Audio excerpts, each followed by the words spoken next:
کبھی یہ خیال آیا ہے کہ کچھ لوگ ہر سال اپنے مقاصد کیسے حاصل کر لیتے ہیں جبکہ باقی لوگ صرف کوشش ہی کرتے رہ جاتے ہیں؟ چلیں آج ان 9 عادات کو سمجھتے ہیں جو 2026 کو واقعی ایک کامیاب سال بنا سکتی ہیں۔ ایلن مسک، کرسٹیانو رونالڈو، وراٹ کوہلی، ان جیسے لوگوں میں آخر کیا خاص بات ہے؟ دیکھیں، ان کا راز صرف ٹیلنٹ میں نہیں بلکہ ان کی ڈسپلن بھری عادتوں کے ایک پورے سسٹم میں ہے جسے وہ سالوں سے فالو کر رہے ہیں۔ ہم میں سے اکثر لوگ نئے سال کا آغاز بڑے جوش اور فادوں سے کرتے ہیں، لیکن فروری آتے آتے وہ سارا جوش کہاں چلا جاتا ہے؟ اکثر اس لیے کہ ان وعدوں کے پیچھے کوئی مضبوط اور عملی منصوبہ بندی نہیں ہوتی۔ لیکن اچھی خبر یہ ہے کہ خود سے وعدے کرنے اور پھر انہیں توڑنے کا یہ سلسلہ توڑا جا سکتا ہے۔ اس تجزیے میں ہم کامیاب لوگوں کی زندگی سے لی گئی 9 عادتوں کا ایک ایسا فریم ورک دیکھیں گے جو اس سال کو پچھلے سالوں سے بالکل مختلف بنا سکتا ہے۔ تو پہلا قدم ایکشن لینا نہیں ہے بلکہ منصوبہ بنانا ہے۔ یہ اپنے سال کی کامیابی کے لیے ایک بلو پرنٹ بنانے جیسا ہے، ایک واضح اور سوچا سمجھا نقشہ۔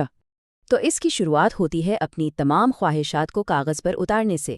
پھر ہر مقصد کے لیے ایک بالکل سادہ سا روڈ میپ بنائیں اور کسی ایسے پلان سے شروع کریں جو قابل عمل ہو، جسے بعد میں آپ مزید بہتر بنا سکیں۔ دوسری عادت ہے روزانہ لکھنا۔ اس روڈ میپ پر اپنی پروگرس کو ٹریک کرنے کے لیے ہر روز کی کامیابیاں اور سیکھے گئے اسباق لکھ لیں۔ اس سے فوکس اور خود آگاہی دونوں برقرار رہتی ہیں۔ اچھا، منصوبہ بندی تو ہو گئی، اب آتے ہیں ان چھوٹے چھوٹے روزمرہ کے کاموں کی طرف جو اصل میں نظم و ضبط کی مشین کو چلاتے ہیں۔ جو لوگ ذہنی طور پر مضبوط ہوتے ہیں نا، وہ اپنے دن کا آغاز دنیا کے شور سے نہیں بلکہ اپنے خیالات سے کرتے ہیں۔ یعنی صبح اٹھتے ہی خلف شار کے بجائے خاموشی، پڑھنے یا لکھنے کو ترجیح دیتے ہیں۔ یہ صرف جاگنے کی بات نہیں ہے، پہلی ہی الارم پر اٹھنا دن کا آغاز کنٹرول کے ساتھ کرنے کا اعلان ہے۔ یہ ایک چھوٹا سا عمل ہے جو باقی پورے دن کے لیے ایک بامقصد ٹون سیٹ کرتا ہے۔ ڈسپلن چھوٹی چھوٹی چیزوں سے بنتا ہے۔ ایک صاف ستھری میز یا کمرہ صرف صفائی نہیں بلکہ ایک منظم اور فوکسڈ ذہنیت کی علامت ہے۔ تو ان روزمرہ کے معمولات کا نچوڑ کیا ہے؟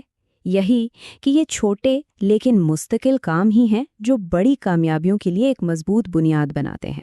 نظم و ضبط کے بعد چلیں اب ان عادات پر نظر ڈالتے ہیں جو ہمارے اندرونی کردار کو بناتی ہیں، وہ عزم جو لمبے عرصے تک کامیابی کے لیے ضروری ہے۔ جان بوجھ کر تھوڑی سی مشکل کا انتخاب کرنا، چاہے وہ ٹھنڈے پانی سے نہانا ہو یا کوئی ایسا کام جسے آپ ٹال رہے ہوں۔ اسی طرح ذاتی طاقت بڑھتی ہے۔ کمفرٹ زون سے باہر ہی اصل گروتھ ہوتی ہے۔ یہ ایک ذہنی مشق ہے، اپنی توجہ کو شک اور منفی خیالات سے ہٹا کر مثبت چیزوں پر لانا۔ یہ ایک سوچی سمجھی پریکٹس ہے جو آپ کی ذہنی مضبوطی کو بڑھاتی ہے اور آپ کو آگے بڑھنے کی طاقت دیتی ہے۔ اور یہ شاید سب سے اہم عادت ہے۔ سچی عزت نفس آپ کو کوئی دیتا نہیں، یہ ذاتی ایمانداری سے کمائی جاتی ہے۔ کیسے؟ خود سے کیے گئے وعدوں کو پورا کر کے۔ اور اس سارے نظم و ضبط اور محنت کا آخری مقصد کیا ہے؟ نبی عادت ہمیں یاد دلاتی ہے کہ خوش رہنا نہیں بھولنا چاہیے۔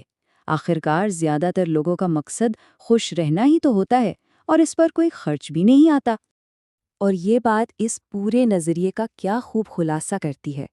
ہر پورا کیا گیا وعدہ آپ کی شخصیت کی بنیاد کو مزید مضبوط کرتا ہے اور ہر توڑا گیا وعدہ اسے کمزور کرتا ہے۔ تو یہ پورا نظام کوئی 10 بڑی چھلانگیں لگانے سے نہیں بلکہ صرف ایک چھوٹے سوچے سمجھے اور بامقصد قدم سے شروع ہوتا ہے۔